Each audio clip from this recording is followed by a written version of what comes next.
Welcome everybody to your monthly PushStart webinar. This month, I am super excited to have with me Fern from Best Hour of Their Day. If you guys don't know, Best Hour of Their Day has been around for, when did you guys start the mentoring stuff? Ooh, I want to say 3.5 years. We hit podcast. We hit record on the first podcast in April of 2019. And then I think in late 2020 is when Affiliate U was born. So call it almost 4 years Yep. ish. And for those of you that have not been tracking, I've been kind of paying attention to you guys. And then I was forced to pay attention because your growth and your popularity, specifically within the CrossFit community, has grown tremendously. I'd say within the past 2 to 3 years. And from an outsider's perspective looking in, it's due to nothing other than the fact that you guys are virtuous in your application of the business principles and the business application, and it's refreshing to see. So I'm super excited to have you on the show today, where we're going to talk about metrics and how they impact the business, what you guys should be paying attention to as far as numbers and what they indicate for you in the business and how to view it, all this cool stuff. Fern, I'm going to hand it over to you. Okay, perfect. First of all, thank you guys for showing up today for this. I know all of you are busy as gym owners. Life is hectic, so I genuinely appreciate you taking the time out of your day to be here today. Whole goal here is to provide value for my Florida folks. You guys, please stay safe down there, and take care of your gyms, take care of your people, because it's supposed to be pretty bad down there. Um, for for just a quick, for those of you guys that don't know who we are, me specifically, so 16-year affiliate owner, have the good fortune of being on seminar staff for the past 12 years. And everything that we do was kind of born out of this idea that like we wanted to be able to provide business practices and strategy that was in completely aligned with the CrossFit methodology. We didn't want to change the the model. We didn't want to do any of that. We didn't want to have to go down this road of being gimmicky.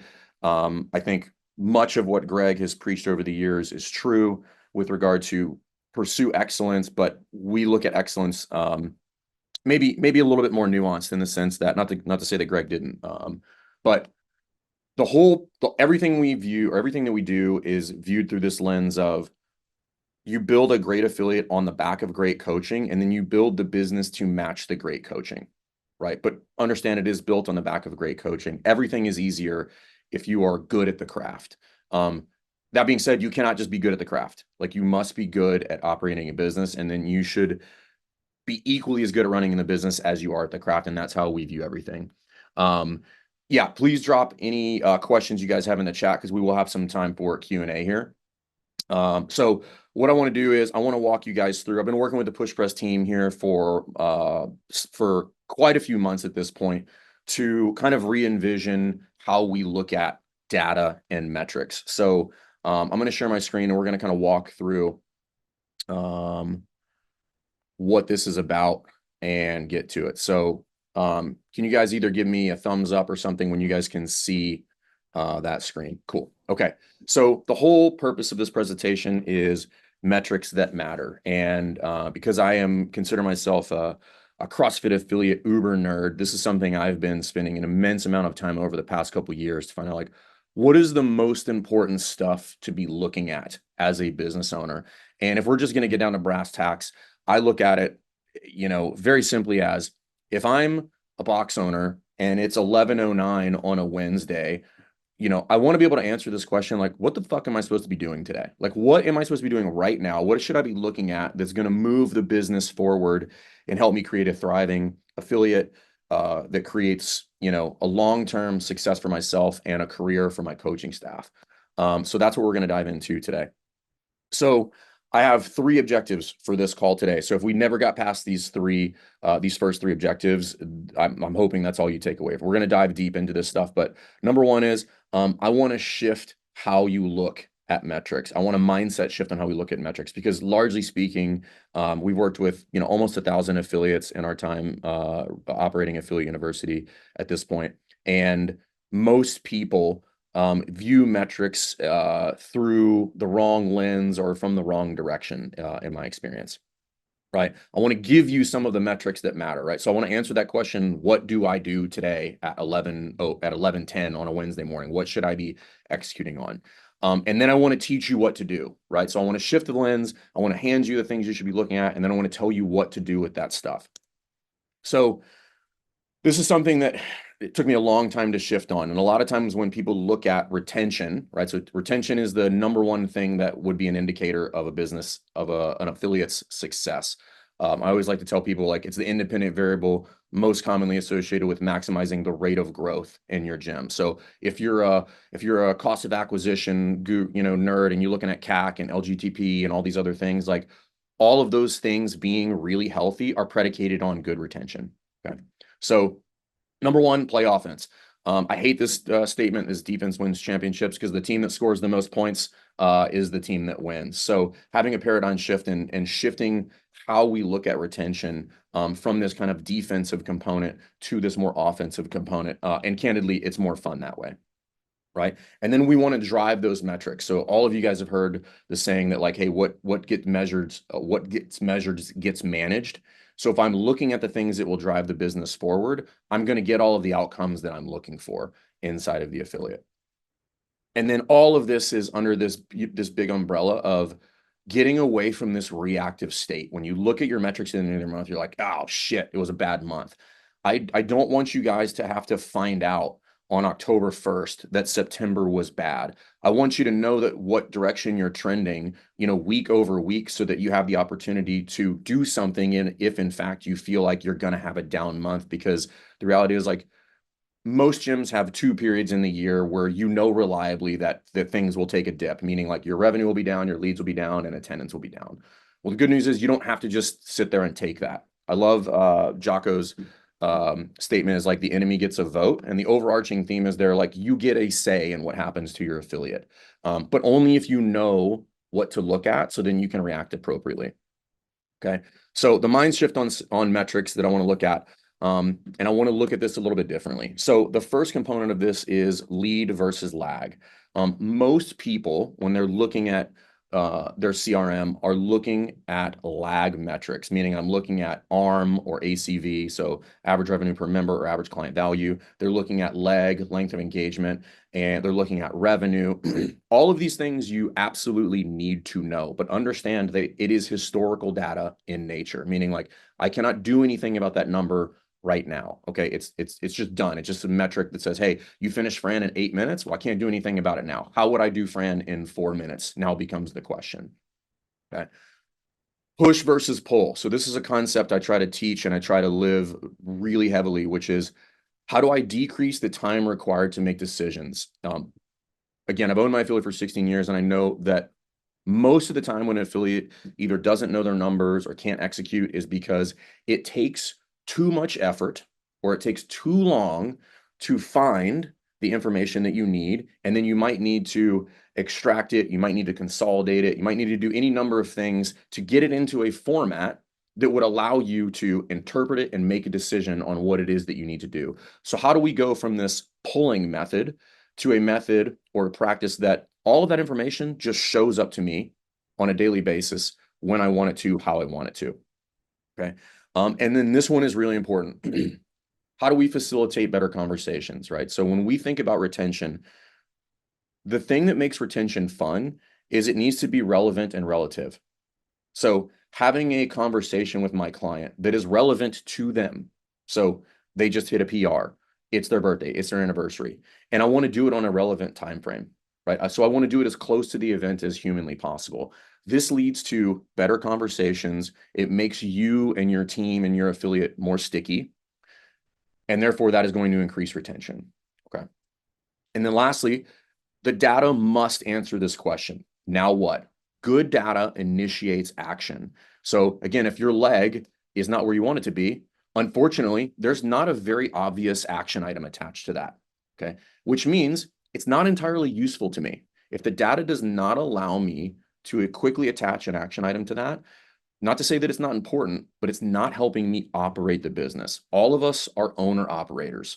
right? Very few people are ever going to move to this idea of being just an owner where you don't touch the affiliate and you just get mailbox money, right? In some way, shape, or form, you are going to be an owner operator. Now, at what level are you operating? Different discussion. And that's what we're going to help people drive to by facilitating this conversation. So if you guys didn't answer those two questions I put in there earlier, again, I want to know what you're looking at when you look at a dashboard, and I want to know how you use that data on a daily basis. Go ahead and drop those in. And again, if you have questions, drop those into the chat as well. Okay. So let's talk lead versus lag. Lag, again, meaning just it happened in the past, right? So these are things like leg, arm, revenue, all that other kind of stuff. Now, lead is more important. Lead, okay, these are things that with good confidence are going to predict my lag metrics. Meaning if I look at this particular metric, I with good confidence don't really need to track the lag metric. I can predict what it's going to be. Okay. So weekly attendance, weekly churn, lead flow. If all of those things are good, I can with good confidence say that my leg is going to be good and that my revenue is probably going to be consistent. Okay. Time frame matters. Okay. Looking at metrics in a weekly versus monthly cadence can turn the same metric from a lag metric into a lead metric. So thinking about time frame matters. The further you zoom in on certain metrics, the more relevant it becomes to you. Okay. And again, lead creates action. Good lead metrics have action items attached to them. Okay. So that's lead versus lag. Now, push versus pull. If you guys can master this one, your life becomes infinitely easier for a number of reasons. Number one, faster decision making. Number two, the ability to delegate and create accountability around whatever it is that the metric is that you're looking at becomes infinitely easier as well. Okay. So number one, I would want to know what are the things that you want to know every single day to drive lead metrics. Like I would want to have things show up on my desk. Imagine like we're going to go super old school. You walked into your desk every day and there was a sticky note and said, these are the things you need to do today, right? These are the relevant conversations and the relevant action items you need to have. You need to know when would you want to know them, right? Do I want to know them on the 30th of the month? Do I want to know it on Wednesday? Do I want to know it on Monday? Do I want to know it in the morning? Do I want to know it in the afternoon? Right? I can facilitate all of this stuff being facilitated and sent to me when I want it to. Okay. How would you want to see it? Right. If you're like me, spreadsheets give you anxiety, right? So I might not want to see it in a spreadsheet. I might not want to see it in a pie graph. I might just want a list of names. Okay. So what format allows you to interpret and make decisions the fastest? Who's checked in? I think this is a great one. Yeah, the video was frozen. My bad.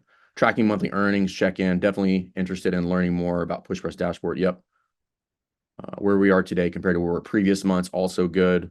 Cool. So you guys are leaning in the right direction. I think this is good. Okay. So relevant and relative. This one is a source of pain for most affiliate owners. So I'll give you a perfect example.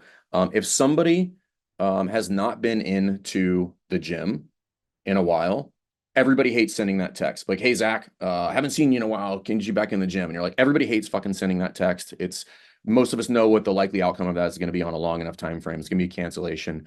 So how do I have better conversations, right? Having conversations about things that are relevant to the client in a positive format. So think of this in the sense of coaching, right? So coaching in the positive. There's a difference between saying, hey, push your knees out. That's coaching in the positive. That's giving a directive versus saying, hey, Zach, your knees are caving in, right? That's just handing Zach the problem. When we reach out to people and tell them that they haven't been in a week, like they're aware. They're not unaware that they haven't been to the gym. So how do we have better conversations, right? Relative time frame. How do I have conversations that is as close to the event as possible? I always like to give the example, like Zach, I don't know when your birthday is, but if I tell you happy birthday today and your birthday's in 5 months, that's not on a relative time frame. You're like, thanks, that's really out of place and weird, right? But if he gets a card on his birthday, that's different, right? He's like, oh, you had to know when my birthday was, and you had to mail this out previously to make sure that I got it on my birthday, right? So relative matters. So this goes into zooming in and thinking about things on different time frames. We like to get people to start looking at things on much shorter windows. So we look at +or-7 on many metrics. I want to know what happened the last 7 days, and I want to know what's coming up in the next 7 days. Okay. This allows me to live in the now and have better conversations. It allows me to react faster. It allows me to be proactive. Okay. And lastly, redundancy matters. If only you know, it's a problem. Okay. The more people on my team that can be aware of things that are happening in the gym, the more likely that those conversations are going to be had on that relevant or that relative time frame that is something that is relevant to the client. It's much different than if I shoot a member an email the day than if I shoot them an email and the coach that's coaching the class tells them happy birthday, and the coach that's attending the class also tells them happy birthday, and there's a gift card waiting at the whiteboard for them. That's a totally different experience. In order to do those things, people would need a heads up. Okay. And there would need to be redundancy across the team. And these are all things that you can build in to your systems. Okay. And then lastly, now what? What metrics matter? If you don't know what to do with the information, then it's probably not that important. Okay. Again, I've always tried to tell people there's a difference between knowing something, knowing what it means, and knowing what to do about it. And if you cannot answer that last question, then we may need to backtrack to the previous two, but or just may not be relevant to me. Okay. It should be action oriented, right? If the information you look at is clear and obvious, then there's going to be an action attached to it. If it says, hey, Zach's birthday is in 3 days, even if you didn't have any plans associated with that, you would naturally go into this thought process of like, what would I do for Zach's birthday? Okay. Simple delegation. So clear and obvious action items are easy to hand off to people, right? So I don't have to go through this convoluted process to kind of like get my team bought in, right? So if the information is actionable, it's very easy to hand off because those things are obvious. This also creates what I believe is like the number one thing for being an effective manager, which is accountability is key. Okay. I see this often, more often than I'd care to, which is myself as the box owner, I hand something off to somebody, and then there's no accountability process attached to that. So I cannot go through the trust but verify process, right?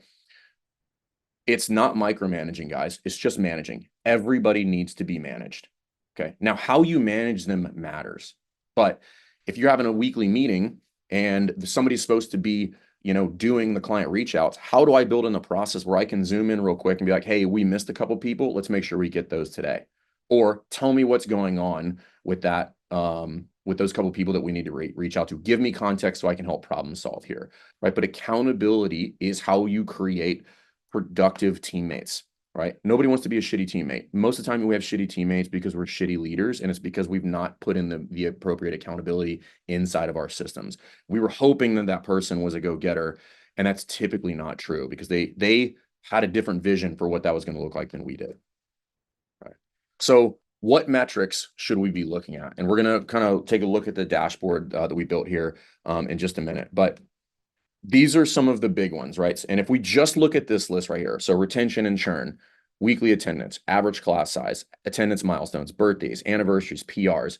If I told you nothing other than those metrics, all of you do this. Go ahead and put it in the chat. For any one of those metrics, right? Drop an action item that you would attach to one of those metrics if I gave it to you, right? So weekly attendance, if it's down, what would your action item be, right?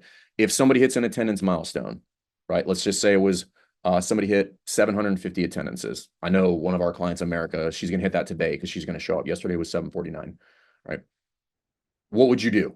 What would that action item be, right? If somebody hit a PR last week, right, or in the previous 5 days, what would you do? Put the action item in the chat. So these are the ones that I look at it like these are the things that I would want to know as an operator when I sit down every single day, when I walk into the office or the GM walks in the office or the head coach walks in the office and like, what is my list of to-do todays that is going to move the business forward? What's going to move the business forward? Good retention is going to move the business forward. The reason we hone in so much on retention is because it is a very strong indicator of whether or not you are doing a good job. Okay. So what now? AKA, what do you do? How do we answer the fundamental questions? Like, okay, I understand lead versus lag. I understand, that I want to get all this information in a timely fashion. I understand what I should be looking at. What do I do? So we're just going to walk through a handful of things in here. This is not everything, but if I'm looking at churn, okay, you need to be proactive with churn, right? You have to know what your churn is, number one, in order to be proactive with it if it spikes. So if you know what your monthly churn percentage is, drop it in the chat, right? So for those of you who don't know what churn is, if you have 100 members and 5 people cancel this month, that is a 5% churn. Okay. So if you know what your metric is, put it in the chat. We think that 5 is the basement for churn. Anything above that, excuse me, 5 is the ceiling for churn. Anything above that means that we're probably looking at problems there. Okay. Now, weekly matters, right? So if I know, for instance, let's say that you are at a 5% churn, right, on 100 members, and I get 3 cancellations the first week of October, I can make some pretty clear assumptions that I'm probably going to have higher churn than normal this month. But if I get 1 this week, 1 next week, 1 the following week, 1 the week after that, and I'm seeing that trend come through, I know that my churn is steady, which means I don't have any significant problems going on. Okay. Let me hop into the chat here real quick. Bern, do you Yep. have a target for churn? So if you're talking about 5 being the ceiling, do you have a target that you notice healthy affiliates, healthy gyms to So get? five is what we say is like 3 to 5 is healthy. Above 5 tends to be problematic. What we find is that below 3, once you get to 3, we consider 3 to be Mount Everest. Once you get below 3, with good reason, we are almost solely talking about people who are moving, meaning like there's no more ROI on the effort to try to bring it from 3 to 2.5. Right. I know Jason from Odin is in here, and I know at a 400 person gym, I know that he's regularly right around 3%, like they smash, which is outrageous churn, meaning like outrageously good.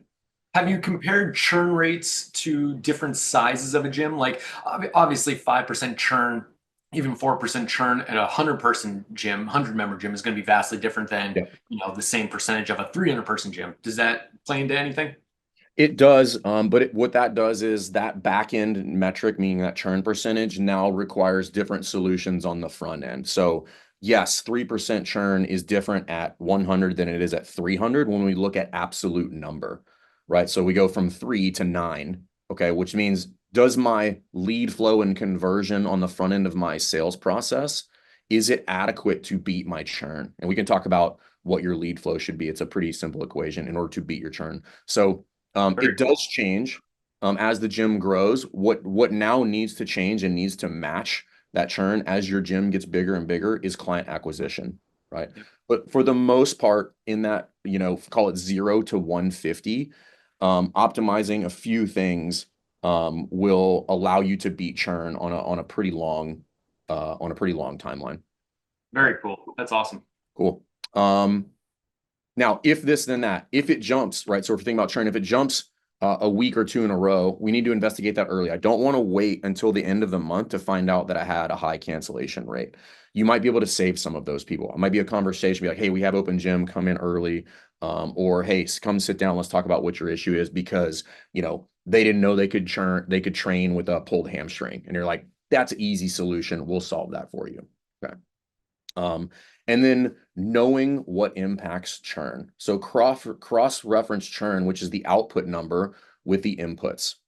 Okay. So generally speaking, people will leave a CrossFit affiliate because they become indifferent, right? Few and far between do we have people that have like a legitimately bad experience, right? Like the coach came in and they called somebody a name. Like that's really rare. Okay. More often than not, they became indifferent to one of two things. Number one, the product. What is the product? It is your programming, meaning they looked at the programming too many days in a row and they're like, I can't do that, or I don't like that, or the programming caused them to not train. Okay.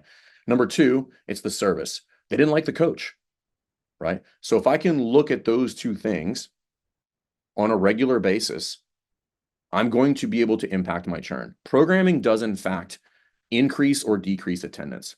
Who's coaching the class does, in fact, increase or decrease attendance. And attendance is a lead indicator for churn. If you have low attendance, your churn is going to be high. Just speaking statistically, it's almost inevitable. Okay.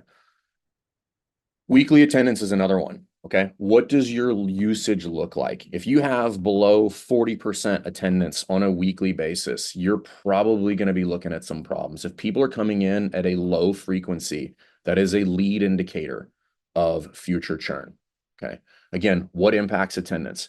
Coaching, programming. And what I mean by programming is not whether you use Mayhem or, CAP or any of that other stuff. This is a great question. Put in the chat, when you think about programming, what is programming for? And then I'm going to tell you what I think programming is for.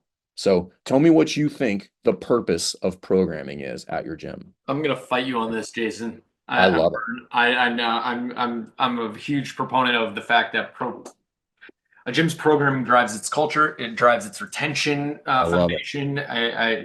So I'm very curious to see what the answers are and what you say because I agree with Results, Jason and Allie. fun. Yep. Get Right. them to come back and get them results.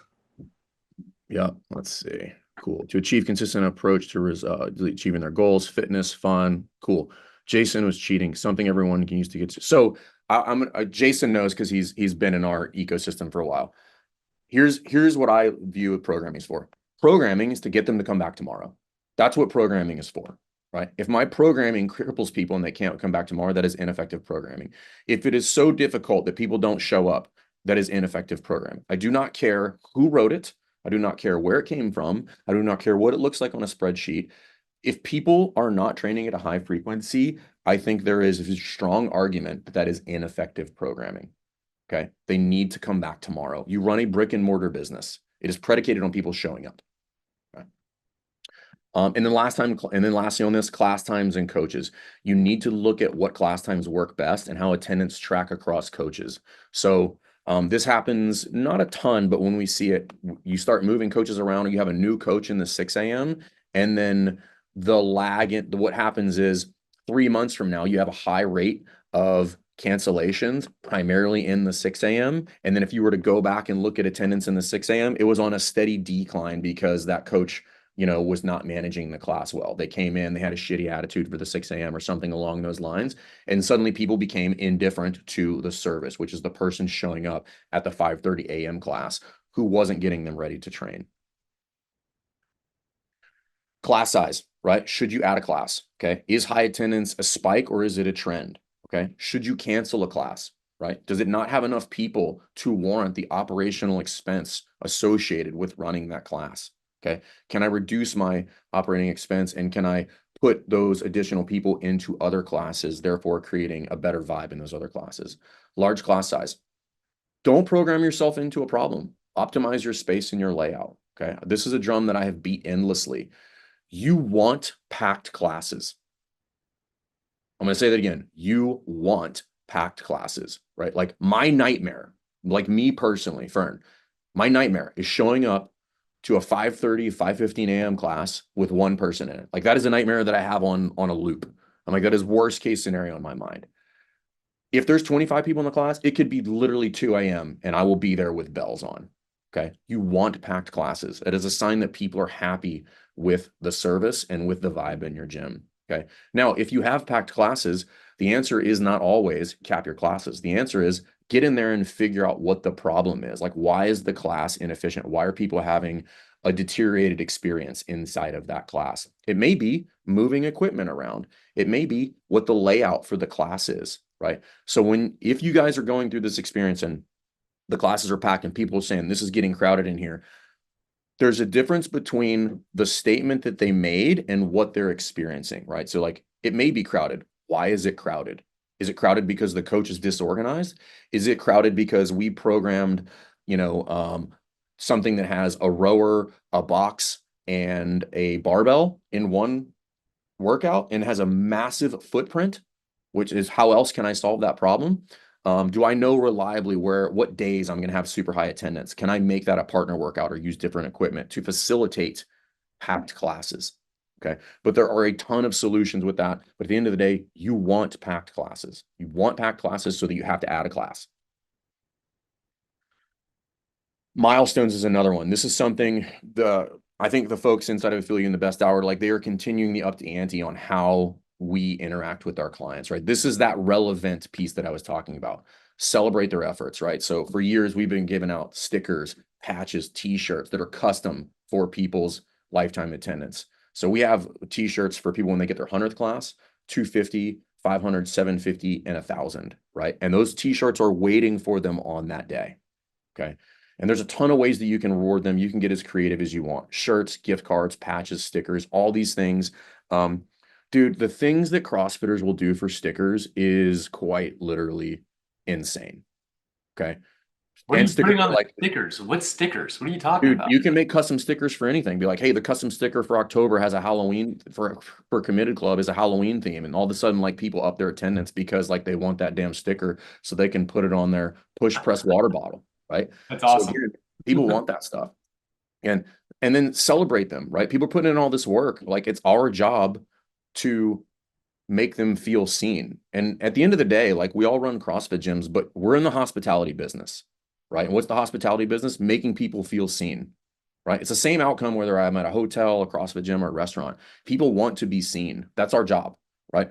The results are going to happen as a byproduct of doing constant varied function movements executed high intensity. Like if they show up 4 to 5 days a week, they're getting fit. I don't care if you write the shittiest programming on earth, like they're getting fit. Right. And then we want to communicate better. Where and when possible, we want to make sure that we have redundancy and that the staff knows what you know. Okay.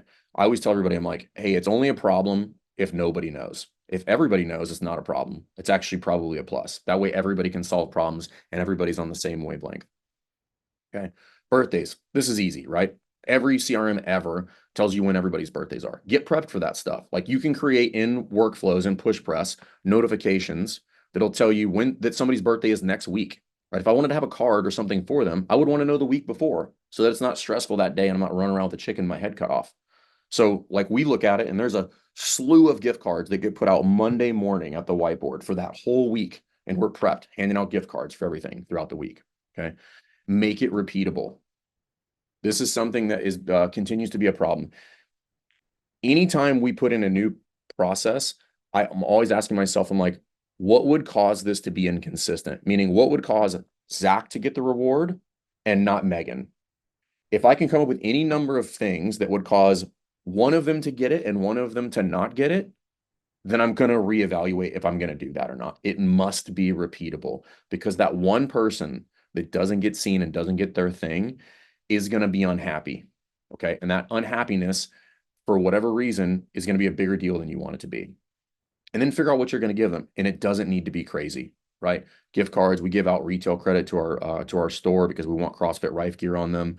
There's a lot of easy ways to do this. Okay. But make sure that you are thinking, okay, this is when that event would happen. When would I want to know that information so that I can make sure that I give them that thing on a relative timeline? Okay. And the closer that you can get it to the actual event, the better. Anniversaries, same thing. Just repeat exactly what you're doing for the birthdays. These two are one and the same. Okay. But if somebody's been at your gym for 7 years and you don't do anything for them, that is a huge miss, right? That person should, you think about the amount of money that that person has given you over the years, the amount of bad variations of you being an affiliate owner and a coach that they've watched you go through. Like they deserve some credit for sticking around. My longest standing client, her name is Nellie. She's literally been with us for like 16 years. And I like once a week tell her thank you. She's like, why? And I'm like, because you've seen the worst versions of me as an affiliate owner. Thank you for being here. Okay. Make a big deal of those people. PRs. This is an easy one. Like we're in CrossFit. If people are getting PRs, we need to celebrate that stuff. Okay. Now, this is where this can get, I want you to think about PRs in a broader lens, right? The easy ones are what you can track. This is like the workout stuff that we're tracking. Hey, what did they have um a named workout or a benchmark that they PR'd? Great. Those are easy. You look in the system, I can pull that stuff. The more impactful interactions are the ones that you can't track. They're not going to be found in any CRM. The first box jump, the first pull up, somebody lost 5% body fat, right? Like they worked out with their shirt off for the first time because they've lost a ton of weight and they finally feel comfortable doing something like that. I can name those people by name in my gym. Those things are a little bit harder, but they're not impossible. And this next piece is how do you capture that and communicate it? Which is if you have team threads in there and or you're using Slack or something like that, I highly recommend you have a channel that is titled Client Wins and teach your team to be looking for this stuff. There is no win too small to be celebrated in the gym. That's not a thing, right? Reach out to people when they have these little wins. I cannot tell you how much they're going to appreciate it. And it does not need to be complex. Do not overestimate the value of something as simple as a text or shooting somebody a private chat inside of Push Press Grow. Okay. They're going to appreciate it. If you set aside, I did it this morning, you set aside 10, 15 minutes to just look through some metrics and start firing off some real quick, very casual messages, you're going to get responses to those, and people are really going to appreciate it. Okay. Vern, I just want to reiterate how Yep. powerful that is. We had a system around that at our gyms that revolved around ensuring that the coaches were taking note of small wins like that, specifically the things that you're talking about, like the first pull-up thing is Right. phenomenal, or their first, even like things that had to do with like mobility or technique based, like their Right. first well-executed barbell snatch or Yeah. something like that, and the impact in on the culture of the gym, let alone your retention, Right. was phenomenal. Yeah, that's outstanding. You have to teach your staff to look for that stuff. This is called, it's like the Jeep effect, right? Like if you buy a Jeep, all of a sudden everybody Yeah. has a Jeep. You need to teach your staff to be looking for these things. If they're not looking for them, if they're not active, if you're not actively pinging them all the time, like, hey, somebody had a win today in class, like make sure we get it in there, right? And then share that with the rest of the team. And that way, somebody who has that same person the following day can follow up and be like, dude, I heard you had a PR yesterday. That's badass. Like you did your first box jump. Hell yeah, that's fucking awesome. So these are some of the things that we think about with metrics, because honestly, this is what makes affiliate ownership fun. Like having the good interactions is what makes this fun. And what happens is when you're doing all of this, your churn starts to drop, your retention is longer, people stay, they bring more of their friends. And these are a lot of the things that we help people with um, inside of Affiliate U. And that's what we do. We deep dive on people's businesses and we figure out how we can optimize delivering impactful experiences for people that end up creating impact across all three stakeholders, which is the box owner, the staff, and the community. If one of them is being underserved, it's going to create friction and problems for the business. Okay. And then we work with you, not only with you on the business, but with you and your coaching staff as well. So one of our key metrics is like, are we getting you and your staff to upskill and up level credentials, whether it's CrossFit credentials or anything else, but we should be building resumes. Right. And yes, we're going to call you out on your shit if you're not doing the work, right? Everybody knows accountability is a thing. I talked about it earlier, and a lot of what most of us just need is accountability. And for those of you guys who are here today, when you sign up for Affiliate U, because we are invested in your development, we're going to pay for your next credential, whatever that is. Okay. So if you guys want, set up a call and we will help you with that. Because for me, my passion is training. That's why I have that red shirt up there. Like that's where I started and I cut my teeth, and it's important. And I know the impact of having great coaches. And when Zach talked about culture earlier, when you start to level up, your staff and your team will follow. It's inevitable. Nobody wants to be the weak link. Okay. So that's just a couple stuff or a couple things in there. I'm going to stop the screen share here, Zach, and we can do some questions. I'm going to drop some other stuff in the chat as well. But Awesome. yeah, what else we got? So there's a few questions in the Q&A, but anybody that has questions on anything that Fern has spoken about, you can either put them in the Q&A or right now, I think we got the chat moving pretty well. Yeah, I am going to talk a little bit about the dashboard real quick. Is now a good time for that, Fern? I think now. Yeah, go ahead. Yeah, do it. Yep. Yeah. So let's talk real quick. As some of you know, Push Press has developed a report that is specific to the metrics that Jason, that Fern has been talking about. And here is the first iteration of that, right? And it's only going to get better from here. Fern, do you want to talk about any of the specific metrics on this, or should I just give a general overview? You can give a general overview, but what Zach is highlighting right here is, we went through this process of building out this dashboard that, it's got some financial metrics on here, which you need to know. But really what we're trying to build for affiliate owners is, again, this idea of metrics that matter, like metrics that allow me to zoom in right now and either have interactions or create action items that will either build on the momentum that we have or course correct if the things that we're not looking at or the things that we're looking at are not where we want them to be. So if member utilization, is in the 40% range, like that's something that needs to be addressed. Like that should prompt any number of questions like, do we need to move around our class times? Do we need to check the programming? Is the member utilization down because I've got coaches with bad attitudes? Like, what is going on there that is causing that member utilization to be down? Because this is a key indicator, and you can look at this on a weekly basis, and you should look at it on a weekally basis. Right. Yeah, so Birthdays. this Yeah, is go ahead. great stuff. I mean, this just gives a great summary and allows an owner to really focus in on certain aspects of their business that may need more attention. I know we had some questions in the Q&A specific to Yeah, this. I I'm think trying to go back. someone, Let me see. Julie, you asked, how are you defining usage? How can we differentiate between 3x, 3 times per week memberships, excuse me, I can't talk today, and unlimited? Julie, can you put in chat, was that specific to this radial, to this report? Is that what you were asking? Got it.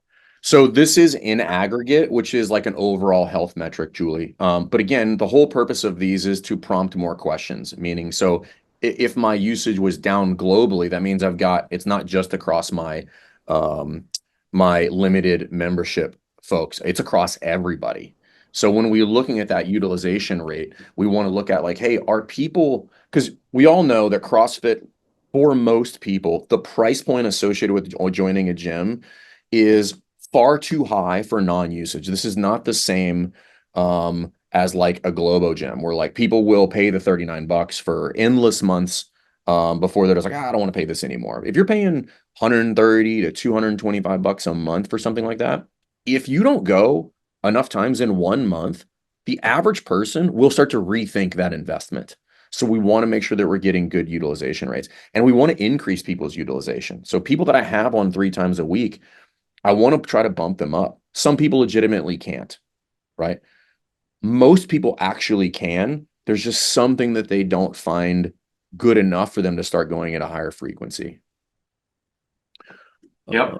We're getting more questions. Yeah, just to reiterate, this report is specifically for best hour of their day clients. And if you are an active client, you can just message the Push Press team in the in-app messenger through intercom and ask them to turn it on, and then they'll take you through the process of making sure that this is enabled for you. I know this is, and it's just also to put this out there, this is I hate to say work in progress because it is already pretty refined and pretty polished, but we're always learning how to improve things. And as Fern, as you come back to us with feedback, I know we can make that, we can improve it to even higher standards. So I am looking forward to that. Even though I do think that this is pretty phenomenal as it stands.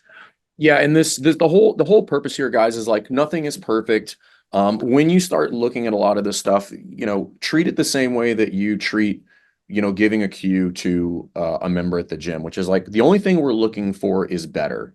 So you're not going to be able to digest all of these in 1 week and put processes in place and start doing all of these things. My suggestion is like pick one at a time and build out whatever that workflow is going to be for you. And again, Push Press Grow has a lot of this stuff, a lot of these capabilities built in there to push the notifications where you want to, on the time frame that you want to notify the people that you want to. So think about, hey, if you added one of these a week, in 2 months, you would have processes built out for all of these. And what you're going to see is the interactions that you're going to start having with your clients. Number one, happens at a crazy high frequency, and they're just going to be more fun, honestly. Like there's nothing better than walking into the gym and knowing that I get to go have a really positive conversation with somebody. Like I get to be like, hey, like, great job. I saw you hit a PR the other day. Like, hey, I saw, like I shot that message out this morning. I was like, hey, 7:50s today. I'll see you. I see you at the noon. That's the one you go to every single day. Like that stuff gets me fired up. And you do need to have the defensive components of retention in place. Like you do need to figure out what you're going to do with these at-risk clients. What I will tell you is you will have a far smaller percentage of people in that at-risk category if you start diverting more of your time and energy to the offensive components of this, which is people are coming to be part of the community and they're coming to get results. So start tracking all that stuff and start highlighting them. You guys know this. Most people never get told good job once they become an adult. Once we leave like adolescence, like nobody's like, dude, good job. You're working hard. Like I see you. This is what this is all about. And if you become the place where they feel seen, you become invaluable to them. Again, the results are going to be a byproduct of showing up. The whole thing here is impact and making sure that we're running a great facility that people love to be at. Do you tell your gym owners at best hour when they're doing well? Dude, we start every call with wins, no matter what the call is. We I love it. want wins from everybody. What's going well, right? The I love same thing that. that we're trying to teach them, the same thing we teach our coaches. And that's a core component of what we do inside of Best Hours. Like everything we do to the gym owner, we want them to do to the client. So we Real try to lead by example. That's that's a skill set I think a lot of coaches, because by nature our job as coaches is critical, and we give a lot of feedback that could be I mean, I don't want to say negative, but we tend to tell people how they can improve, Right. and I think it is difficult for a lot of people to switch their brain over and just say, hey, good job at where you're at currently, Yeah. and nice job when they accomplish things. So real quick, going back to the Q&A, Jason, you asked, does PushPress support a unique gift card code to be used for a birthday gift? And that's in response to the action items when you have birthdays or anniversaries. There is no automated way of doing that, and I'm not sure you would want an automated way. We can develop a unique discount for birthdays and anniversaries, but it wouldn't automatically send it out. You would just create that discount code, and then when you go to send out the message, the birthday card, Yeah. the happy anniversary, you just let the person know to go to the front desk or wherever they need to spend their money and be like, Yeah. hey, if you buy a t-shirt, it's on us this time. And then just train your staff on how to apply that discount code. So that should be relatively simple to turn into an action item. Abby, On that note, on that, can I chime in there real quick? yeah, On the yeah, absolutely. automation side, here's what we try to really emphasize to people. There's a place for automation. However, when we automate the wrong things, it turns what would be a positive interaction into sometimes a negative interaction. So we try to teach people to automate as much as you can up to the point we have the interaction. So automate everything that you would need to go say, hey, Zach, happy birthday. Here's your gift card. I don't want to automate that, right? I want to systemize that, but then I want to have the interaction myself. And then do it. We tell people like, hey, do it both ways, right? Send it in an email, also put something in their hand. We teach people how to essentially give retail credit to their store, and we teach people how to do direct to consumer sales in like a Shopify environment, plus having things on hand inside the facility. Because when you do that, you're going to have a higher utilization rate of the gift card. And you want to give it in both mediums. I want to give it in a virtual medium, and I want to give it in some sort of physical medium. You can go on to, Canva and have, and take that over to, some sort of print Printing that shop. and have Yeah. like 500 cards printed off for $25. It's super Yeah, easy. you can actually order a custom gift cards that in like those nice plastic ones, Right. relatively cheap for like 80 cents a piece or something like that. Just have 100 on hand. Yeah. Um, cool. I love that idea. Yeah, it's very effective. Mitch, actually, this is probably Abby. Are you able to run a PR report weekly or even monthly? So in Train, you can run if you go to reports and then add a widget, you can see how many PRs occurred within the past X amount of days. So it's less of a report that you could probably print it out like a screen print, but there is a widget inside Train that you can run to see, hey, the past 30 days, who had a PR, and it'll show you what those were. Does Best Hour, this is from Jess, does Best Hour only do biz coaching for CrossFit affiliates, or can you coach other types of gyms? Yeah, so we specialize in CrossFit facilities because quite frankly, we don't know anything about other types of gyms. So we niche directly into the CrossFit community. That is our bread and butter. We don't have any beef with other types of gyms. But that's who we specialize in. Everybody that's on our staff is either a former CrossFit coach, either current or former seminar staff, or a current or former box owner. All of them across the board. So that is what we specialize in. Yep, there you go.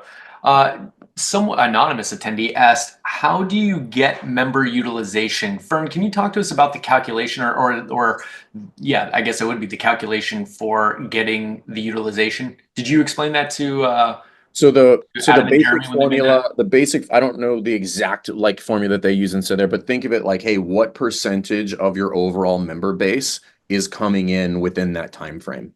So if I have 100 members, within that given time frame, I would want 80% plus of them to have come in at least once, right? I would want them to have come in more, but I'm looking at what is the total percentage of my member base that is coming in on that given period. So you can see if it was at 80 one week and it goes to 70 the following week and it goes to 60 or even 65 the following week, this is going to prompt some questions. And then the answer is, what do I do now? And the answer might be nothing. So what would be a scenario in which you do nothing? You look at the schedule and like, oh, it was a holiday.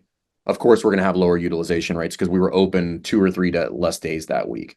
Or if you look in there and you had a normal week on a schedule wise, you go in like, hey, let's check the programming. And you say, okay, we put a 5K on a Thursday, 5K run on a Thursday, and like nobody showed up that day, or we had super low attendance, and that starts to impact my utilization rate. Then what do we do now? Well, I'll tell you what you do now. Don't program a 5K on a Thursday. And again, like don't fall on the sword of being idealistic about doing a 5K. Like figure out how else to do it.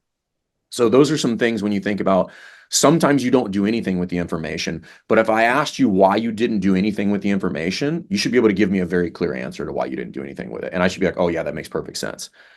But if you don't do anything with it, and I'm like, hey, did you check attendance? Or like, hey, what's up with this 6 a.m. class? Like, why has the attendance been on a steady decline for the past 3 weeks? You're like, oh, we've got a new coach in there. I'm like, well, then you need to get back in there and get that new coach tuned up because his classes suck, right? They're not fun, all right? Their tone or their vibe is inappropriate for the 6 a.m. who likes to do the whiteboard brief in their slippers and with a cup of coffee in hand. And I'm like, I get it.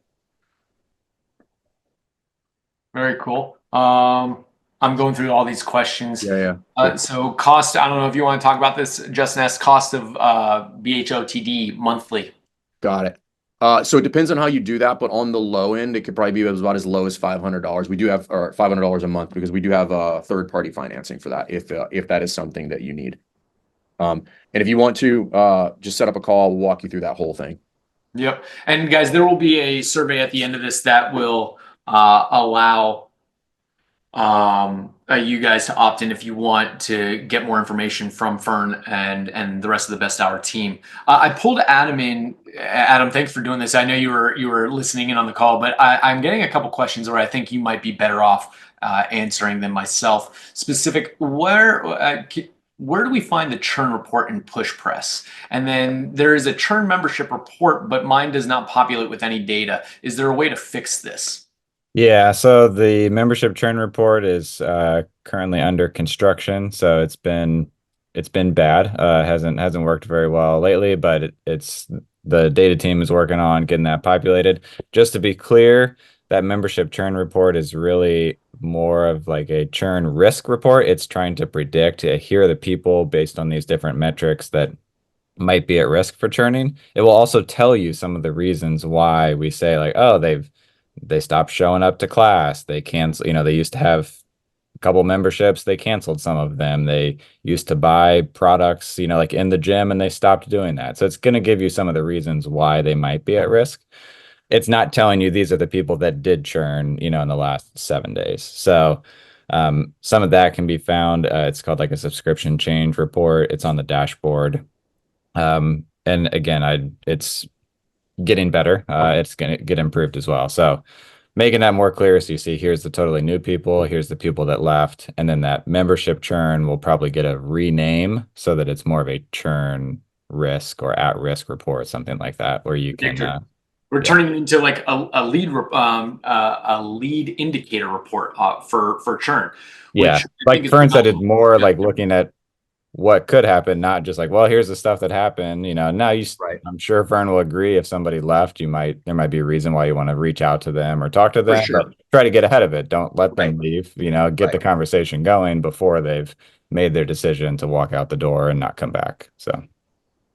Very cool. I appreciate that, Adam. Thanks for Yeah, thanks, hopping Adam. on and answering that. Adam is one of our product managers at PushPress, and he is. I'm not a very technically savvy guy, but he is definitely the genius behind a lot of this stuff. And this is a way to basically say that here at Push Press, we are working with some of the best and the brightest in the industry. Fern over at Best Hour being an example of that, and we are trying to so very hard to get all of our clients the right metrics, the right data they need in order to make these awesome decisions for their business. So if you guys have any other questions, you guys can send them in the survey. You guys can hit me up directly, Zach at pushpress.com. I will send out a follow-up email to everyone with this recording. And thank you so much again, Fern, for coming out here and bestowing all this knowledge on us. I really appreciate it. Dude, thank you guys for having me. Like I said, I hope this was helpful to everybody that is watching either live or on this recording, even if it's just to kind of like shift how you look at metrics in order to run and build a better box. That's our whole goal in this whole endeavor. So thank you guys for giving enough shits to show up to this. Oh yeah, I love it. Thanks again, everyone, and look forward to that follow-up email. And like I said, if you have anything else, just reach out, but we'll see you next time. Take care. Thanks.